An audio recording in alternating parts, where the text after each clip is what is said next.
ఆయన వారికి వాక్యము బోధించుచుండగా కొందరు పక్షవాయువు గల ఒక మనిషిని 4 చేత మోయించుకుని ఆయన యొద్దకు తీసుకువచ్చారు. నాకు సువార్త వినబడినప్పటి నుండి నాకు యేసయ్య వాక్యం బోధిస్తున్నారు. మీరేమి చెప్తారు?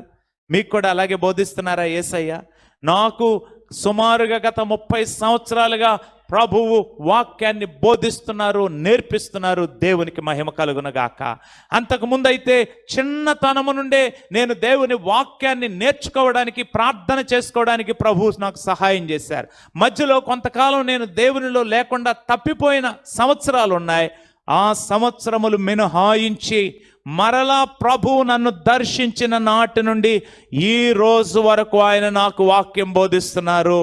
మీకు కూడా దేవుడు వాక్యము బోధించాలి, యేసయ్య వాక్యము బోధించాలి. యేసయ్య వాక్యము బోధించని ఒక్క రోజైనా మీకు ఉండకూడదు. దేవునికి స్తోత్రం. దైవజనులు యేసన్న గారు పాడుకున్నారు, ఆయన వాక్యం ఒక్క రోజు లేకపోతే జీవితం ఎలా ఉంటుందంటండి? సవిసారము ఉండని